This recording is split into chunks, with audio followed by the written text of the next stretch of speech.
We've been talking about Latinos for Trump, and from what you've heard in kind of the things we've been talking about, what's the one thing that the conclusion that you came to at the end? Well, the conclusion that I've came to is that we need more unity in our party. I have a couple of goals for the job that I'm doing. My number one goal is to shatter the myth, to do as many things, to take as many opportunities as possible to shatter the myth that there are not Hispanics, there are not women, there are not minorities who support President Trump. He's a leader like none other that we have seen in a very long while for this country, and the work that he's doing, the accomplishments, are the kinds of things that resonate with Latinos and people all across our nation. But none of that is going to be of any use unless the different segments within our community come together. We need the pro-life people to come together with the people who are Trump supporters to come together, with the urban and the rural area Trump supporters and conservatives to come together.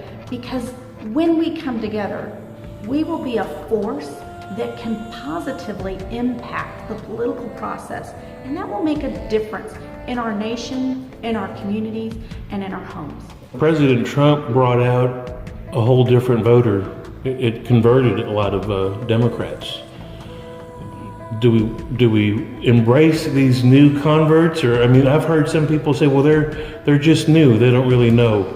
Yeah, you know, I don't care, honestly. They're voters. I mean, does it matter to me whether they voted once or they've been voting for their entire life? No. What matters is that they're coming now and at the polls now. They're standing up and making their voice heard. And that's what matters to me. And reaching out and opening our arms and unifying together is what's going to make a difference. And that's what's going to make, I'm not talking about a difference for here and now this year. Yes, that'll happen.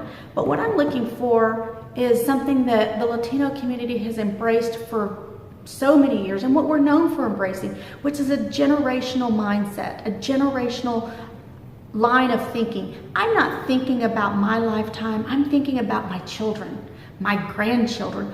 What is the America that we're leaving for them? And if that means my cousins come out and vote for the first time ever, or maybe they come out and vote for the first time ever for a Republican, we're coming together to make a difference for today, because today impacts what happens tomorrow. So we're back. If you had something that you wanted to mention to President Trump, what would you tell him? What I would say to President Trump is, one, thank you. We have needed a strong leader in this country for so long. There's been a vacuum of leadership.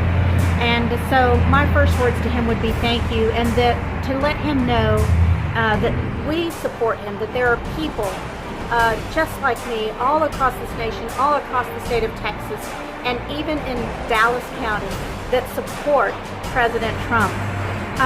The border, I'm so glad that he is making it a priority and that he is upholding his promises.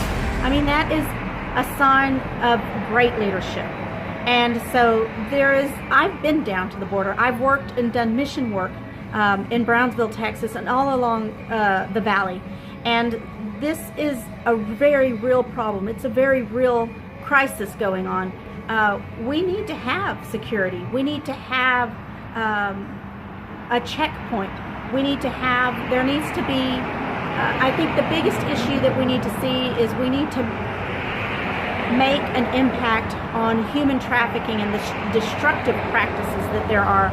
I actually had the opportunity recently to speak with the General Consul of Mexico about human trafficking and the impact that it's having. She called it a holocaust of her people, and I believe she's absolutely right.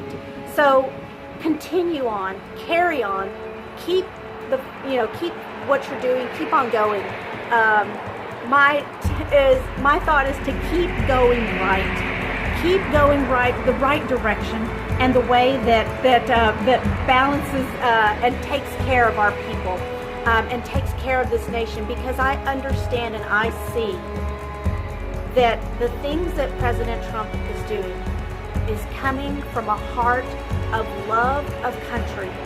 And that is what we have needed. We have needed for so long a leader that loves our country and a president that loves our country. And so I'm saying thank you, President Trump, for that. That's awesome. And two things real quick. What are your thoughts on Latinos for Trump? My thoughts on Latinos for Trump is I'm super excited to hear about Latinos for Trump and to join in and to be a part, because we need to gather together and show our support and to be a voice that he knows he has backing and support. And this is a super exciting time and a super exciting organization to be here on the groundwork and the framework of Latinos for Trump. And I'm super excited to be able to join in and to be a part of that movement. Okay, so when I was coming down, I was really doing the prayer, asking the Lord, what do I need to accomplish? What do I need to say? And immediately the word came to me, it was carry. Tell me how you took that. I took that to mean carry the banner high. It reminds me so much, the thing that comes to my mind first is that song, I Want to See Jesus Lifted High. I believe the time is now for us to lift up and to raise our banner and say, we love God. We love our country. We are here. Latinos for Trump is here, and it's time to stand up and raise that standard again and let our voices be heard. We can positively impact the political process and the direction of this nation by standing up and making ourselves known.